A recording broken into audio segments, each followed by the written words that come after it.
1.6 billion points and 6 S&Ps. Right? So they're just like running for the goal, and without the consistency, discipline, and more purpose. Right? And then later in 2017, and we achieved another promotions and got 3 quarter rings. Right? So I think we need a coach to give us the clarity of what we should do. But at that time, we just run by ourselves, emotionally run a goal, and then at that time, I think we experienced that later on, and we will have a downturn. So we experienced the bottleneck, right? Like lots of the teams, they have like 5 or 7 years and reach the peak, and then later on, because we don't have a system to follow, especially we don't have a coach to guide us, right? And we are seeking for the chance. And we are so lucky, and at that time, we become the student of the GX system. Last year, 2023, our whole team attended unofficially G23, right? And then we observed how coach run the GX system, and then we think this is the solution for the growth, continued growth of our team. We are so lucky and so honored that coach came to our office, right? That this is some of the Mondays I remember. Lots of our teams at work, they're doing part-time. But within the 2 hours of short notice, we gathered together, like some 70s of our leaders, and in our office, listen to coach. What is the GX system, and how can we run GX system, right? So this is a before GX. Right? Look at my personal recruiting. There's 4 in a year. And our base shop only 15, right? And super base and 159.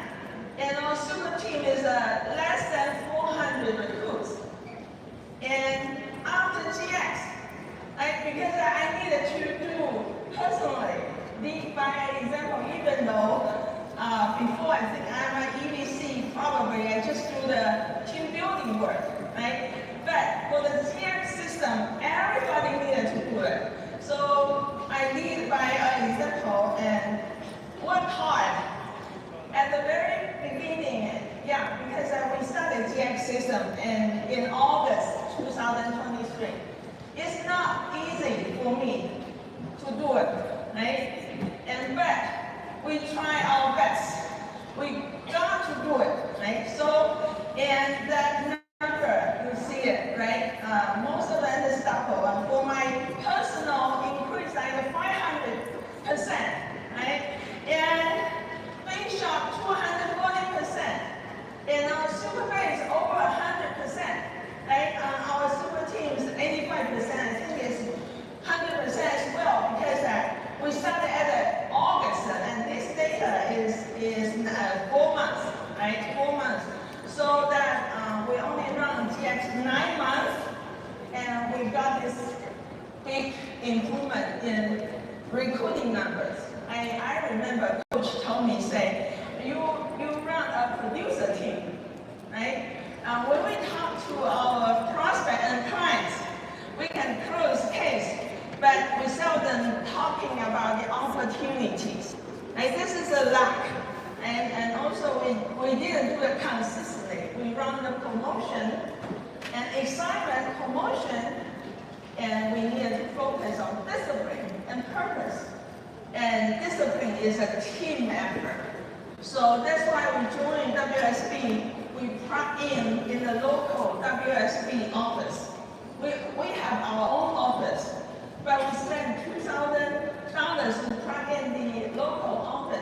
says that it takes a village to raise up a kid, right? So it's not only the GX, just like the skin, right? One skin. There's one skin, the GX, but inside, one is discipline, focus, right? Purpose.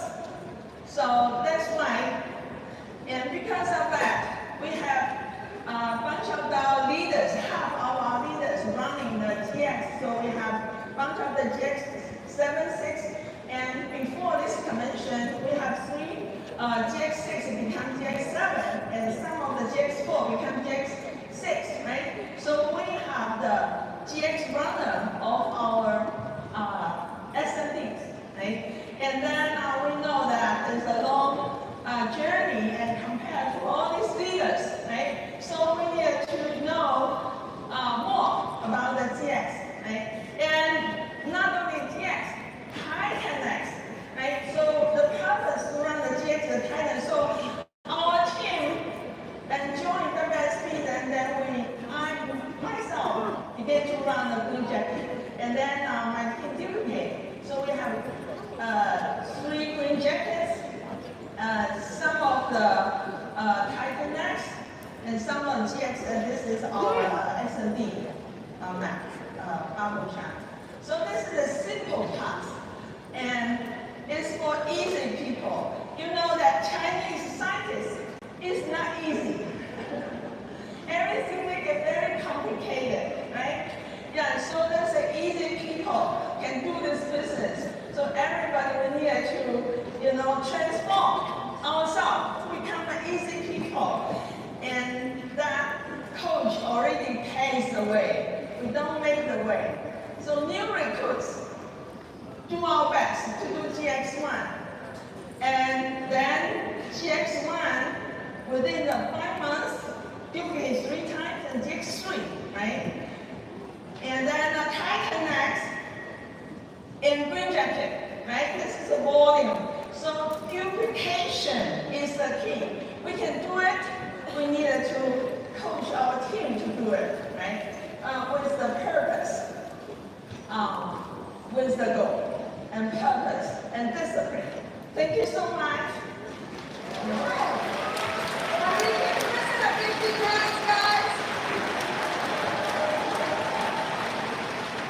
Wow. If everyone can be just like her to become assistant builder, I think everybody can be great. Isn't it right? So the second speaker for today, I am just proud to present it to you because I know he handed out millions of people through charity water. And he is one of the founder, the CEO. He is also aligned with us with our WSB big vision. So can we just stand up, guys, to give the CEO and the founder of charity water, Scott Harrison.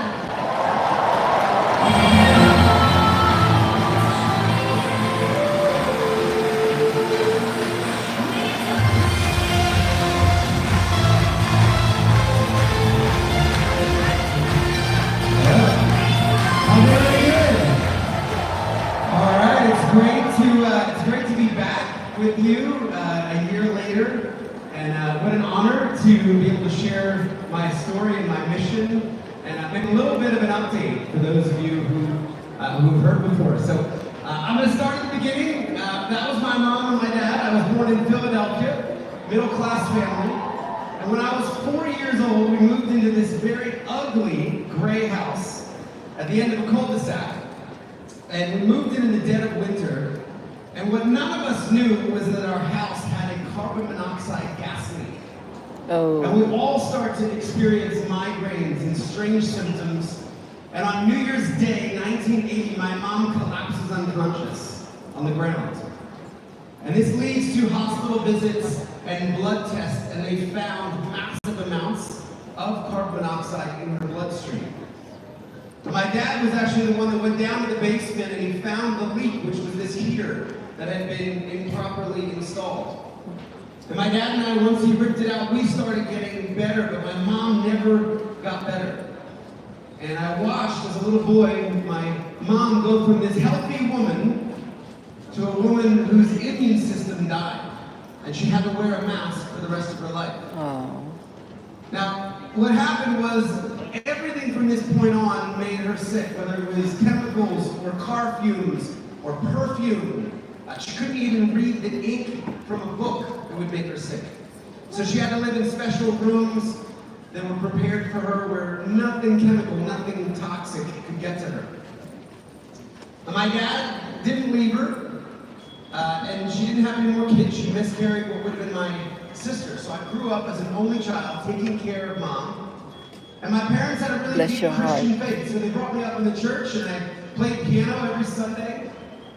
And when I was a kid, I wanted to be a doctor.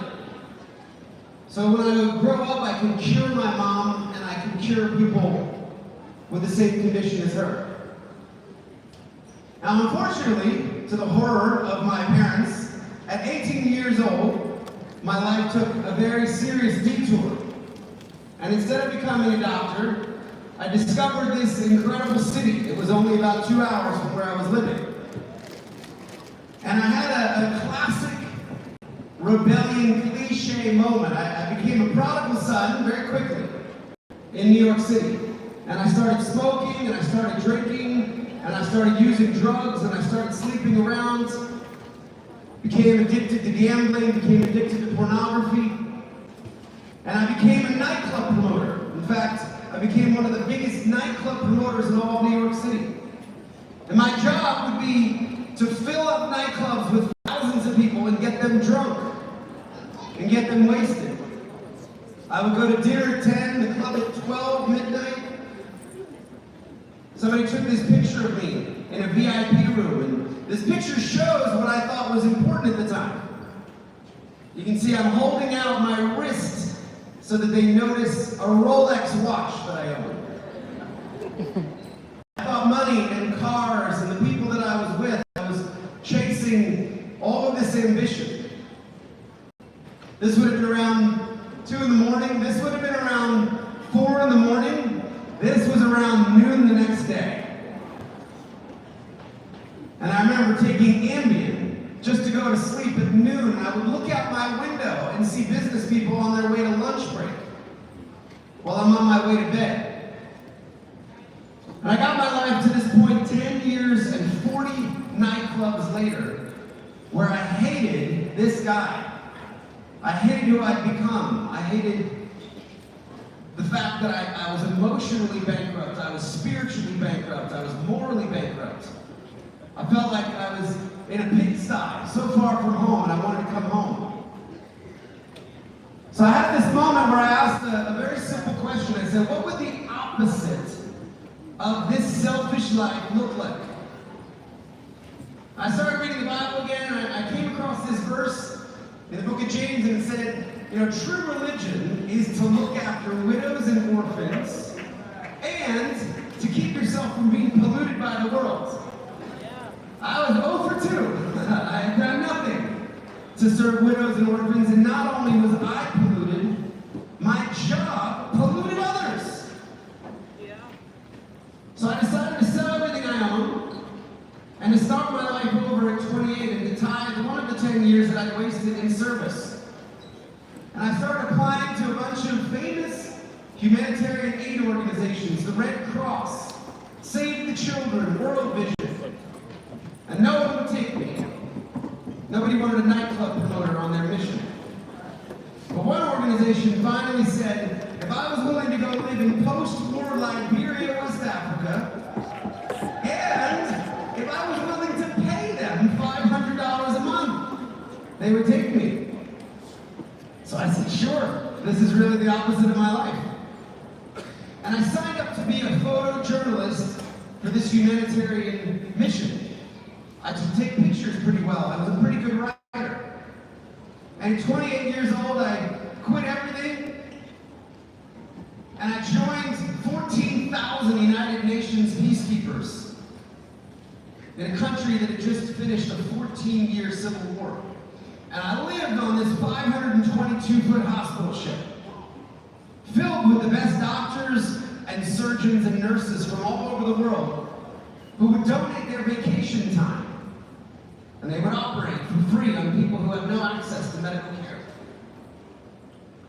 I met my mentor, a guy named Dr. Gary Parker, in the first few weeks I was there. This man was a plastic surgeon in California, and he had heard about this ship. He had signed up for 3 months of volunteer work. And when I joined this mission, he had been there for 21 years.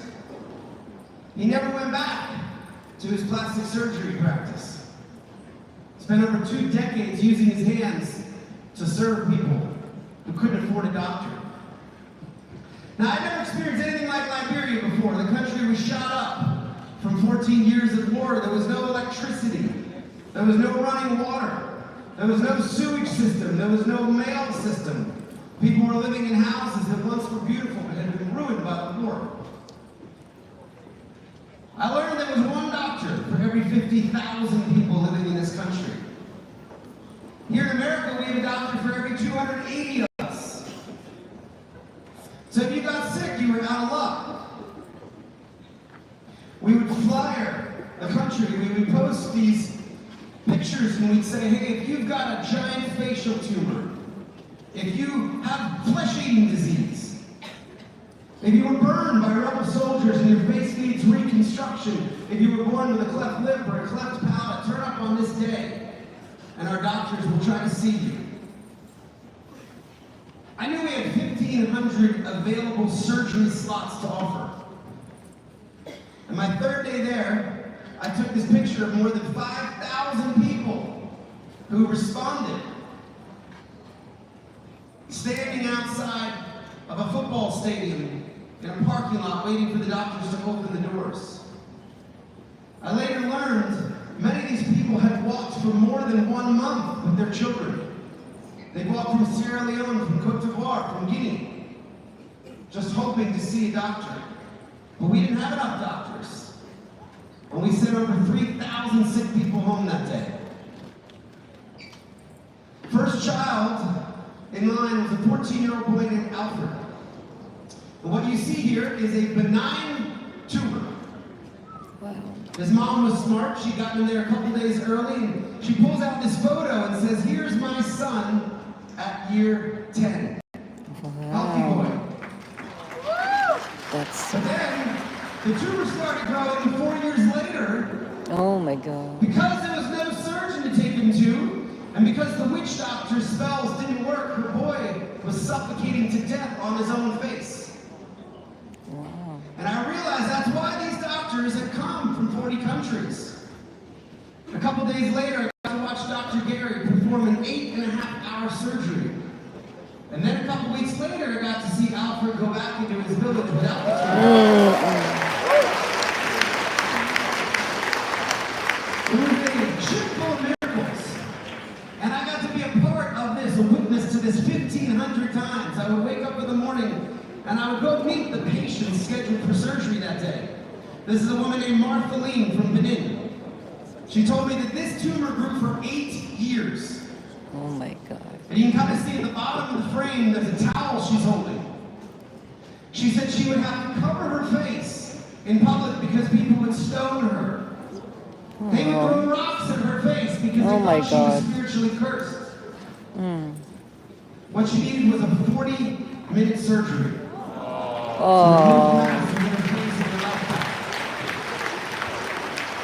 So that first year, I took 50,000 photos. I met 1,500 people who went through the process and had their lives changed. And at the end of the year, I wanted more. I wanted to continue serving. So I went back to Liberia for a second year, and it was there that I saw people drinking dirty water for the first time. Oh my Lord. And I learned 2 really incredible things. I learned that half of the people in the country were drinking unsafe water from open swamps, from open ponds and rivers. And I also learned, according to the World Health Organization, that half of the disease in the country was because people were drinking dirty water. I remember meeting this 13-year-old girl named Hawa. And I couldn't believe believed that her entire life, this was the only water she had ever experienced. The only water she'd ever had to drink, to bathe with, to wash her clothes, to cook food with. And I was very, very lucky, because I met one guy who had a little bit of money, and he was able to do a couple wells every year. And I watched him walk into Howa's village and start training the locals how to help. And I saw her get clean water. And at the end of that, I said, I'm going to make it my life's mission to try to bring clean water to everybody on earth. I felt like I had discovered something. Here there's thousands of sick people standing in a parking lot, and people don't have the most basic need for health met.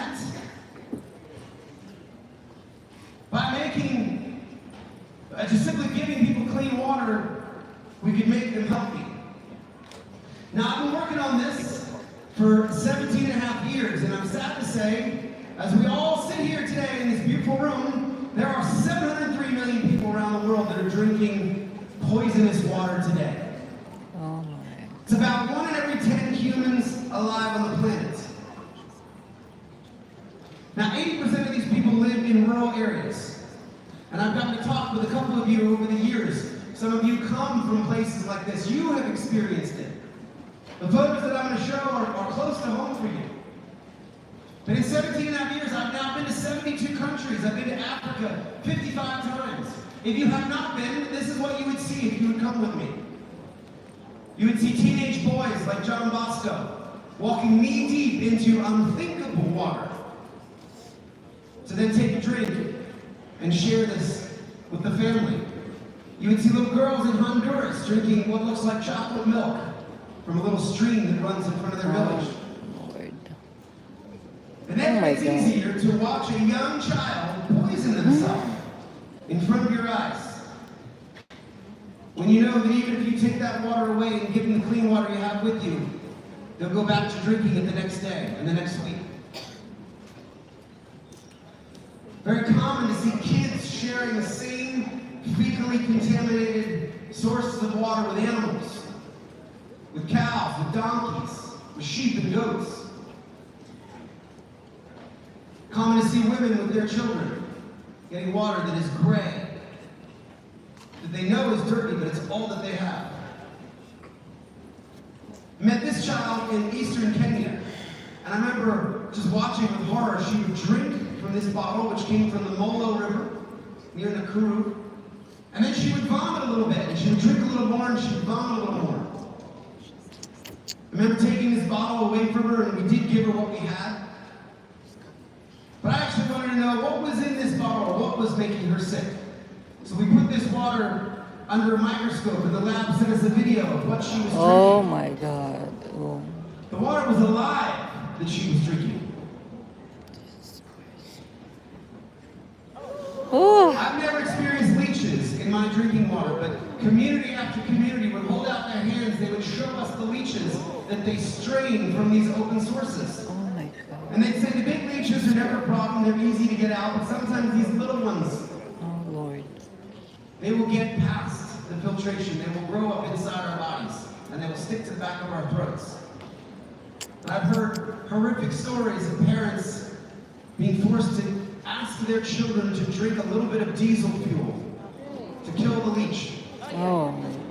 Because they say if we use a stick, the leech will just crawl back up again.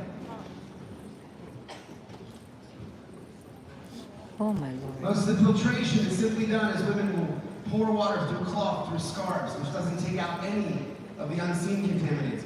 So if you're not drinking dirty water, you're not healthy. There's also a huge problem with education. Half of the schools throughout the developing world not only don't have water, they also don't have toilets. Imagine sending your child to a school with no water, with no toilets. It's one of the top reasons why girls drop out of school and then wind up walking for water 6 or 7 days, every single day of the week, hauling 40 pounds of dirty water on their back instead of getting educated, instead of leading their communities and their countries forward. It's always the women. I've never been in a country where the men get water. Why? And it's always the moms, the wives, the widows who are digging in the sand, hoping that at the bottom of a riverbed they might find water, or braving crocodiles, like these women at the Tana River. They told me 3 women were dragged off by crocodiles here. But it's the only water that they have. Imagine coming to fear for your life, and then this is what you bring home to your children. Now, it's a huge problem. It's a human problem. It's a problem most people here in America don't think about. Because they were born into a world of clean water, where water comes out of taps. But what's great about this problem is it is a completely solvable problem. I want to share one more story. This is probably the story that's impacted me the most over the last 17 and a half years. I was in Ethiopia. And I was staying at a hotel up in the north in Tigray near the Eritrean border. And the owner of the hotel recognized me. He came up and he said, "I'm from a very remote village." And he said, in my village growing up, the women would walk 8 hours a day. And he said, one day, after one of these 8-hour walks, there was a woman who slipped and fell. And she broke her clay pot, and she watched all the water spill out. He said she didn't walk for water anymore. She took a rope, and she hung herself from a tree. Oh my God. He said, we found her body swinging in our village. Jesus. He said, the work you're doing here is important. Then he walked back off into the kitchen. I remember thinking that story couldn't be true. People don't hang themselves because they spill their water. But a couple months later, I wanted to see for myself. And I flew to Addis, I flew up to the north. I drove about 5 hours until the road ended, and I got a donkey, and I put my sleeping pad on the donkey, and a camel, and we walked 8 hours to reach this village called Mega, where Letikiros lived. Got there, I pitched my tent next to the chief's house, and over the next week, I began to learn about Letikiros Hailu. I met her mother, who remembered the day she saw her daughter being carried on a stretcher with a white sheet around her from the tree. She sent me to go see her best friend, Yeshreg, who walked her that day. She showed me the clay pots they used to use and the rope to tie it around their backs. She said the pots have been replaced by these yellow jerry cans now, which are lighter and they're better. But they're still walking 8 hours to the same place. And she said, come with me. And I started walking with her down from the plateau, down to this ravine. As we got down to the very bottom, there was a long line of jerry cans because the yield was so low. It's a little trickle coming out from the rocks. Took me up to the church where her funeral was given, and the priest took me over and showed me her burial site, this little pile of rocks. And then the final day before I left, they said, do you want to see the tree where we found her body? And they led me to something that surprised me. They led me to a very small, frail tree. And I learned that she was 13 years old when she took her life. Jesus. I had imagined someone at the end of her life, not a child. Oh no. And I asked her friend, I said, why do you think she took her life? Why not just go back for water? And her friend said through a translator, shame. She felt like she had let her family down. She had broken this valuable clay pot, and she was returning home with no water. And the shame must have been too much for her. Now I'm sure every single person in this room thinks that teenage girls should not be tying ropes around their neck and hanging themselves from trees because they don't have water. As I said a minute ago, it's a completely solvable problem. There is not a single human being on earth right now that should be drinking dirty water. We know how to reach everyone. There is no one anywhere where we're scratching our heads saying, oh, they're beyond help. Lots of other problems we don't know how how to solve lots of diseases, ALS, Parkinson's, pancreatic cancer. We know how to bring everybody clean water, but we have not yet decided we will do this. We haven't built the will. We haven't mobilized the resources. A lot of things work in a lot of different environments. Charity Water today uses 10 different technologies around the world. Sometimes it's as simple as drilling a well. Sometimes there's clean groundwater trapped underneath the village. Hundreds of feet. Seems so simple when you bring in $1 million of equipment and skilled local hydrogeologists who know how to tap into that clean groundwater. Feels like a miracle to see clean water shooting up out of the ground. I'm going to play you a short clip. This is a village in Malawi. They wanted a well drilled for them, but there was no road.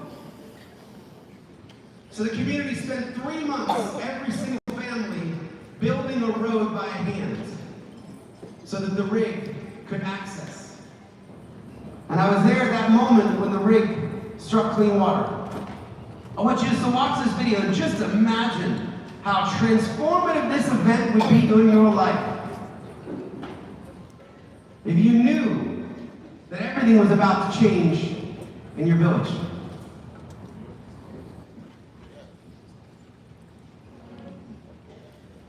Can we go back home, please?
Very different solutions in Southeast Asia. There's lots of surface water, but it looks like this. So we're able to train communities how to build bio sand filters, kind of like a giant Brita in the home. And the women make these and they contribute $15, and the dirty water goes in the top and comes out clean. Clean enough for every single person in this room to drink. In parts of India, it's too dry. The water table is too deep to drill. In the Thar Desert, it's over 120 degrees. And there, what we do is we capture the monsoon rains when they come. And we help the locals build giant underground cisterns that can capture 1 year's worth of water. This also helps them get 40% of their income back, because that's how much people in this region spend buying dirty water from the tanker trucks in the height of the dry season. Whether it's a well, whether it's a filter, whether it's a rainwater system, whenever you can bring clean water into a community, it changes everything. You get immediate life transformation. The health of every single person who touches the clean water improves. We found in some cases 80% reduction in disease right after the water point is put in. When schools get clean water, the students get better grades, more girls go back to school. I was just recently in Uganda where we'd done water and toilets at a school. 150 girls had enrolled just in a few months after the water project at that school. They had water and toilets at the school, they had water in their village, and they didn't have to walk. It was powerful for education. And it transforms the lives of women, and we hear so many incredible stories of what women do when they instantly have 49 hours back every week. Imagine 7 hours a day, 7 days a week, and then one day you don't have to walk anymore. Women spend more time with their families. This woman, Christina, in northern Uganda, she makes these she sells them and she uses that money to buy school uniforms for her children. One of my favorite stories, Helen Appio, also lived in Postina's village. And the first time we were there, we were trying to, if I'm honest, we were trying to sneak in the village at the end of a very long day with no fanfare, with no greeting, with no speeches.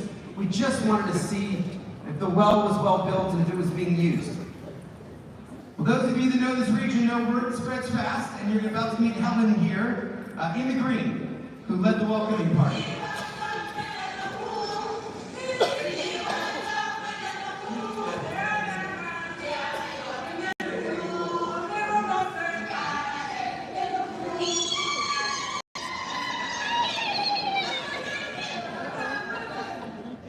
So that went on for a while. There was a long celebration in the party, and then we took Helen off to the side and we said, Helen, just quietly, tell us, how is your life different now that you have water here? And Helen begins to tell us the story of these 2 yellow cans, 10 gallons of water. In our world, 4 toilet flushes. And she said, I would walk for water every day, but there was never enough water. And I would have to make decisions. Do I use the water for my children? For my husband, to keep my house clean, for my kids' school uniforms? Do I garden? Do I grow food? Do I cook? And she says, as a Ugandan woman, I always put my family first. She said, now that I water my village, she said this, she said, now I am beautiful. Well, you get it better than we did. We did not get this. And we're like, Helen, of course, you're a beautiful Ugandan woman. She said, you're not listening. For the first time in my life, I have enough water to wash my face and my body and my clothes. And now I'm beautiful. And she had this radiant green dress on. She said, look at me, I'm looking so smart. And we realized the power of water beyond health, beyond education, brought dignity to people. And we wanted to make sure that was possible for everybody in the world. The last thing I'd say about water is everybody thinks this is a good idea. Once they actually take the time to think about it. No one has ever pulled me aside and told me to stop doing this. No one's ever said, Scott, let them die of bad water. Let the children walk. Let the women risk rape or hyena or crocodile attack. No one. Democrats and Republicans think this is a good idea. People of faith and atheists and agnostics can all agree on clean water, but yet we have not solved this problem. I'll talk a little bit about the organization. Charity Water was started 17 and a half years ago. I came off the ship, I was 30. I want to bring clean water to everybody on earth, but I was talking to everyday people and I realized so many of my friends didn't trust charities. They were skeptical about where the money would go, whether it would actually make any difference. I learned 42% of Americans don't trust charities, and 70% of Americans believe charities waste their donations. So I thought maybe we could do something different here. Maybe we could create a charity. Maybe we could reinvent or reimagine what a charity could look like, how it would behave, how it would work. And I had 3 very simple ideas that I thought would bring people back in. The first was, could we offer a promise that 100% of every donation we ever took in from anywhere in the world would go directly to build water projects in these countries. I said, I don't know how we're going to do this in the beginning, but we're going to open up a separate bank account. And we will raise all of the overhead, the staff salaries, the flights, the office rent, from a small group of private donors, of wealthy families, who don't mind paying for those costs. And we'll be so passionate about the integrity of the 100% model, we will even pay back credit card fees. So if somebody gives $100 on their Visa and we get $97, we will pay back that $3 that Visa or American Express took, and we'll send their $100 straight to the field. 2 separately audited bank accounts. The second idea was simply, what if we just proved where the money went? What if we showed people the outcome? We became the first charity in the world simply to post on Google Earth and Google Maps every water point as it was completed, so people could see the satellite images of the wells they built. We wanted to build the most transparent organization in the history of the world. The third thing was just a belief that for this work to be culturally appropriate, for it to be sustainable, it had to be led and operated by the locals in each of these countries. No guy like me should run around Malawi with a hard hat on, pretending that I know how to drill a well. It would be our job to build a movement to get people to care, to raise money. But then we would create thousands of local jobs, local technicians and drillers and hydrogeologists in each of these countries. And it would be the locals leading their country forward, getting the credit on the ground. So I put these things together, give away 100%, prove it, build a network of local partners across the world. The only idea I had to get this thing started was to throw myself a birthday party in a nightclub. I was turning 31, and I got a club donated, and I asked everybody that I knew to come. And on their way into the club, they had to put $20 in this big box. And at the end of the night, we had $15,000 collected. And we took 100% of that money, and we took it to northern Uganda, where 31,000 people were registered in an IDP camp, and they were drinking from this swamp. And we wish we could have done a whole lot more, but we did our very first well. And then we sent the photos and the GPS coordinates and video back to those 700 people. And we said, you came and you gave $20, here's where your money went. People are drinking clean water because of you. We tried to get people to think different about water. I mean, how would your pasta taste with no water? What if you were a mom who was forced to give your child death in the baby bottle? We wound up getting millions of dollars of donated media on the backs of New York City buses on thousands of taxi tops around the country. Partnered with luxury retailers, we got Saks Fifth Avenue to give us their windows for a month. As people came in to buy expensive handbags, they also learned about the need for water, and they could cast wells and donate. Worked with brands like American Express, who put us on their homepage and took out magazine ads promoting the work of Charity Water. Gotten to work with a lot of great brands now as the organization has grown, from Apple to Amazon to brands like Uber or Spotify. Try to always innovate in fundraising. One of my favorite campaigns is we just laid out all the materials that went into a $10,000 project. So we would say to a family or a business, this is what goes into a well. That's where 100% of your money goes. It goes into pipes and PVC. But if they were to give $10,000 for a project in Cambodia, it would fund a completely different set of materials for a completely different solution. Came up with this idea. It's really an idea for everybody. We said, look, we celebrate birthdays every year, and we get a lot of stuff we don't need. What if we got people to give up their birthday and donate their birthdays to Charity Water and ask for their age in dollars as a donation? I wasn't sure this worked, but this kid, Max Schmidhauser in Austin, Texas, gave up his 7th birthday. And he started knocking on doors in Texas, and he said, I'm turning 7, will you donate $7? Now, I'm not gonna lie, he lived in a very nice neighborhood.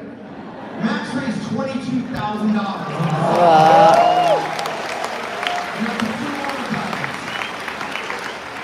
The skater Tony Hawk donated his birthday. Daniel Eck, who started Spotify, donated his birthday.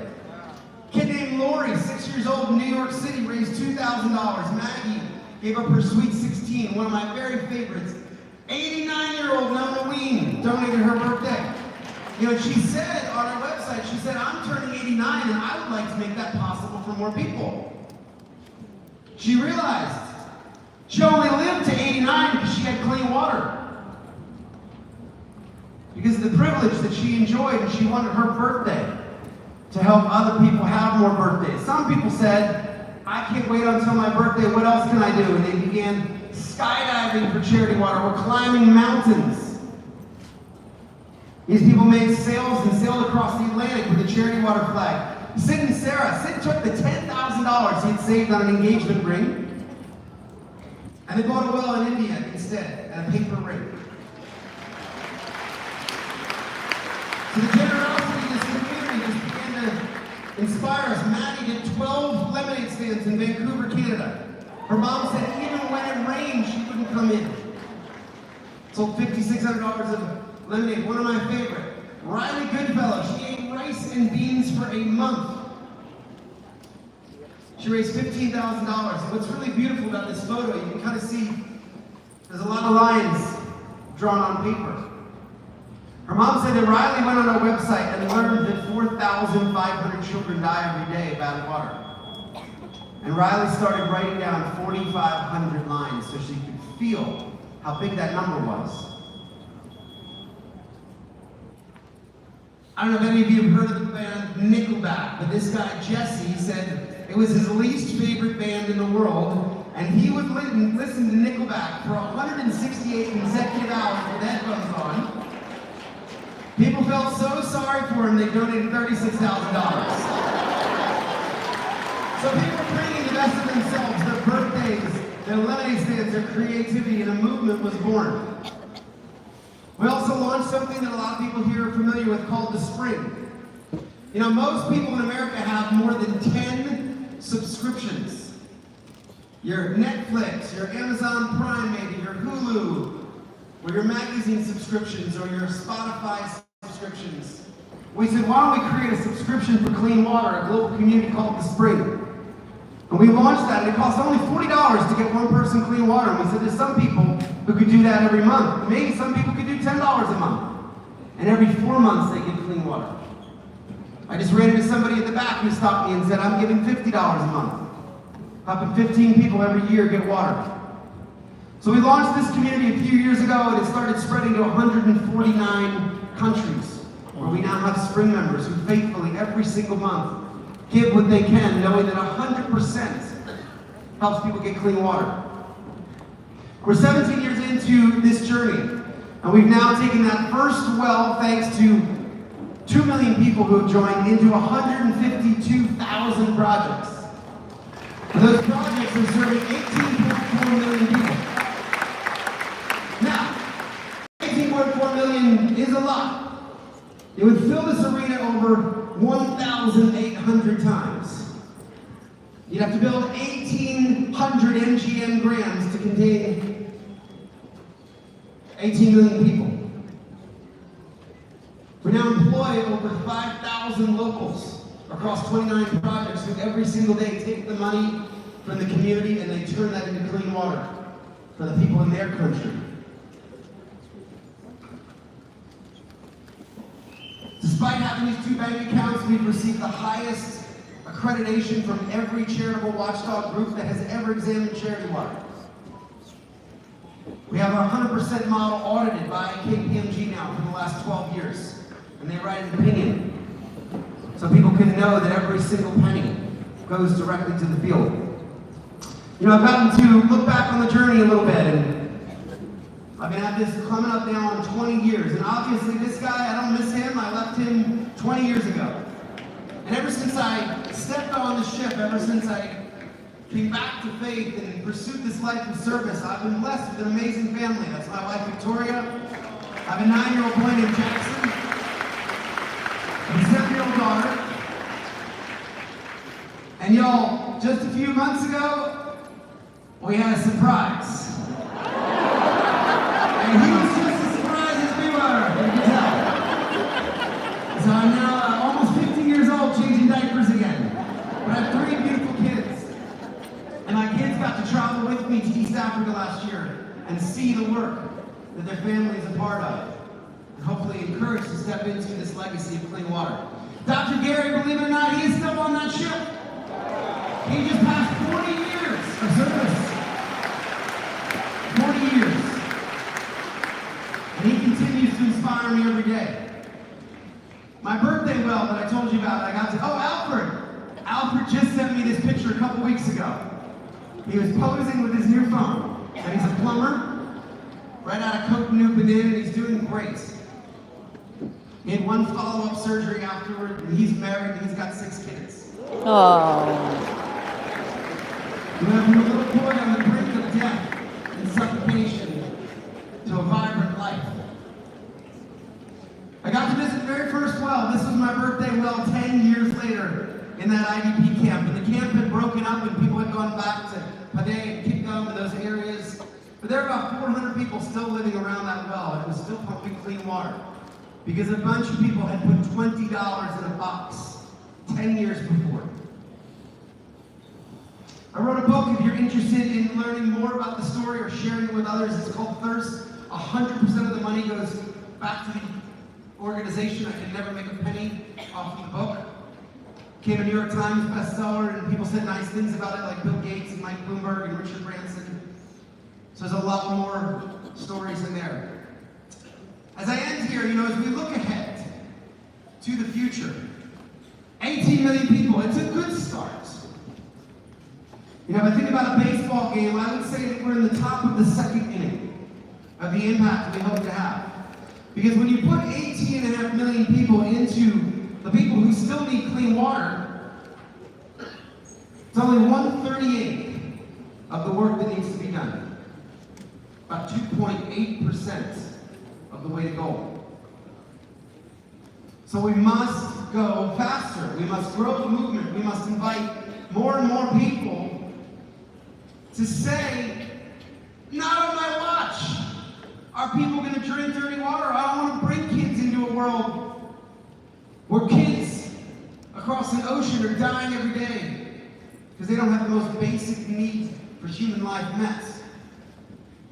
And we think water is having its moment. More and more people are realizing how it impacts health, how it empowers women, how it impacts education, how it drives economic growth. So much starts with water. Our partnership has been a really inspirational and impactful one with WSB. I met the team a few years ago. We got to talk during COVID virtually. Maybe a couple of you were there. And the team said, what could we do together? What could we do with our community? And they set forth a really ambitious goal. What if we could get 1 million people clean water? What if the WSB community could serve 1 million people? And Coach to help on this, when we've asked people to join us at all these events, I know some of you have already been a part of this, some of you this is completely new. And there's two really simple ways that you can be a part of this 1 million person dream. The first is only for probably a few of you, but maybe you know someone. The first would be to sponsor an entire village, an entire water project. We've had groups come together, 10 people come together at $1,000 each and say, we could do a whole community. We've had some people say, I had a great year, I could do one myself. What that means is that kids like John Bosco, I showed you him earlier. And one day he and his whole family that are coming to this swamp, they hear the drilling rigs are headed towards their village. And these rigs left Kigali on the paved roads, and then they went down in the rural areas, and John Bosco got to see local Rwandan drillers jump out. They must have been heroes to this teenage boy. And they started looking for water, and they found it. A couple days later, clean water is flowing from the center of his village, and he drinks clean water for the very first time. We got to go back and visit him 8 years later, and we found that our kind of shy teenager was gone, and he'd become a man. And he had just gotten married, and he had just had his first daughter, Jean-Marie. And we realized just how profound this was, because somebody cared about him, about this village. Because a group of people came together and said, we can do something, even if it's something small. This little girl was born into a world with clean water and would never know the swamp. We want to make sure every single child is born into a world with clean water. So some of you might be able to sponsor a project. What I know every single person in this room can do is do something every single month. And you can join the spring and become a member. And this is one of the best ways to grow the movement of charity water. Some of you might be able to give $40 a month very easily. Right? 12 people a year would have their lives transformed. Some of you might be able to give $5 a month. and a couple people every year. But you are all invited to join this event.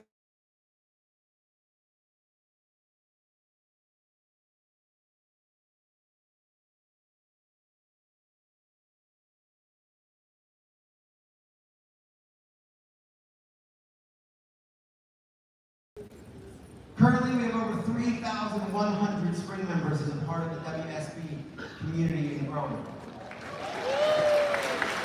And those little bits add up. We have close to $2 million. And the WSB spring members have made impact now across 16 separate countries where people got clean water because we faithfully show up every month. 49,000 people and counting towards this goal of 1 million people. 5 times the amount of arena here. If you look around, 5 times more people have clean water because of this initiative. So I'd invite you. Maybe you'll join us. Maybe you know this issue. Maybe this is the first time you've ever thought of it. We're gonna put up a QR code. We have made it really simple. It takes less than 30 seconds to join the spring, to become a part of this inspirational initiative from WFG. To your legacy, clean water, the most basic need for people around the world. Thank you for having me. Thanks for all the support. God bless you all.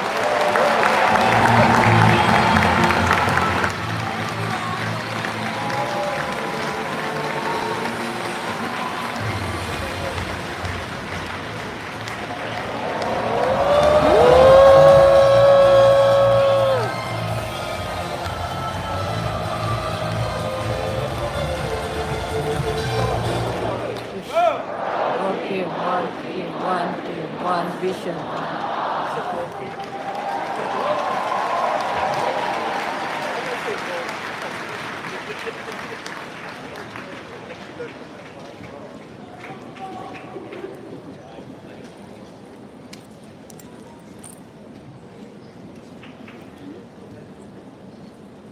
Hello. Hey, just make you feel happy that people like Scott in this room.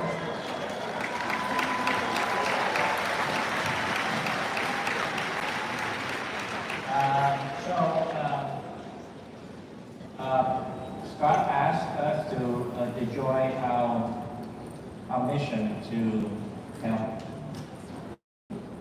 people on the planet to have clean water, and I met Scott 4 years ago, and I saw it, and I'm making my personal goal, and we're gonna make an impact, and we have a big organization. I know we can find 10,000. So far, for 4 years now, we reached like 3,100. And I know we can do more. And I know that today we have a lot of people who just see this the first time.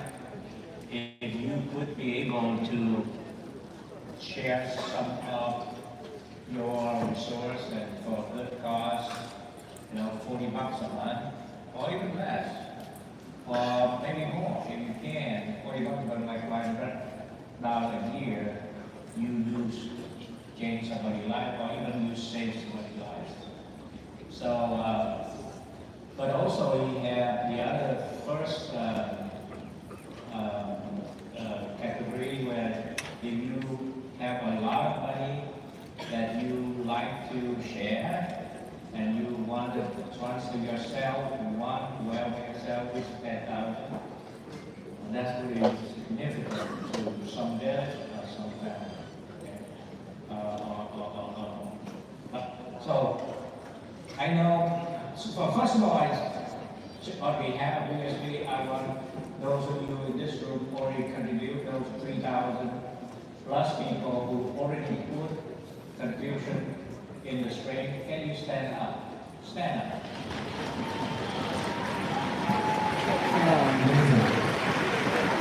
Amazing. Let's do these generously for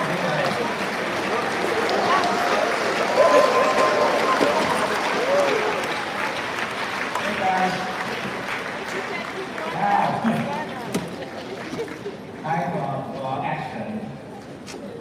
Help us to help people. Those of you who, I know some of you here do pretty well last month financially. So, category number one, does anybody like to thank the channel to give us $10,000? Even though you already gave it before, if you'd like to use some more, you are very welcome to come up here. Yes and no. And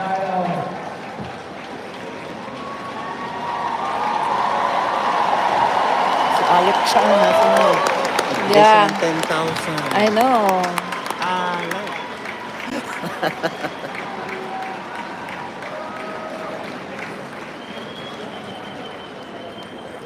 That's Kimi. They are millionaires, man.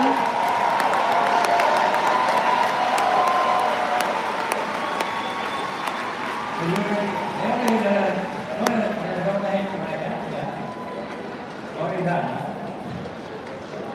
All right, there are more people coming. Who's here? Oh, 10,000. 10,000 each. Yeah. Why not? What you gonna do with your millions? Some of you benefit because I spend every Monday, Tuesday to train you, and your income's taken up very well, so you have to pay me back now.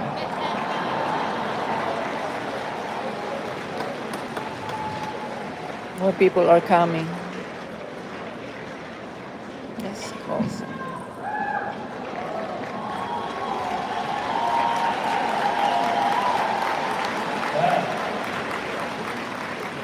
All right, starting from here. We don't have time for all the pictures, so we'll take one picture for these. So then the big one here. If they are. Yeah. We're going to donate it for what? All right. Are you a G member? Are you a G member?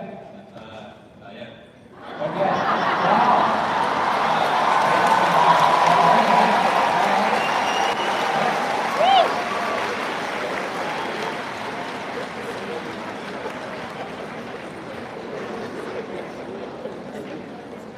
All right. Let's take a picture. There's still more coming.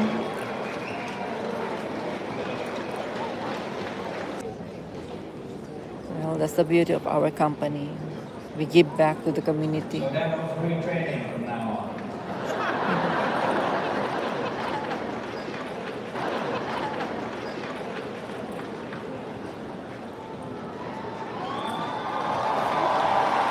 Oh, many more are coming, my God.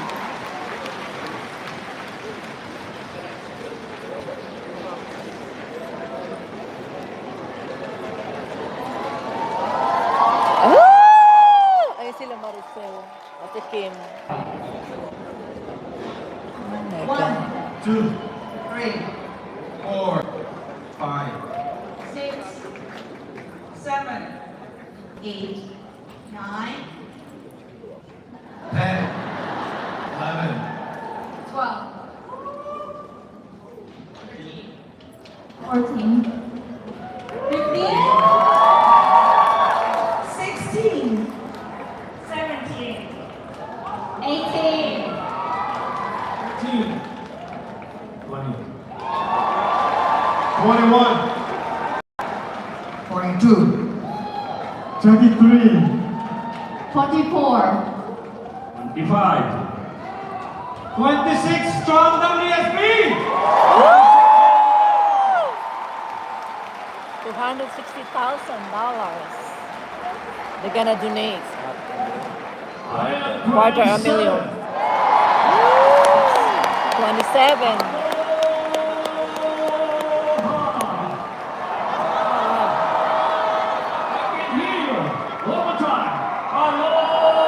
Aloha. 29. Oh my.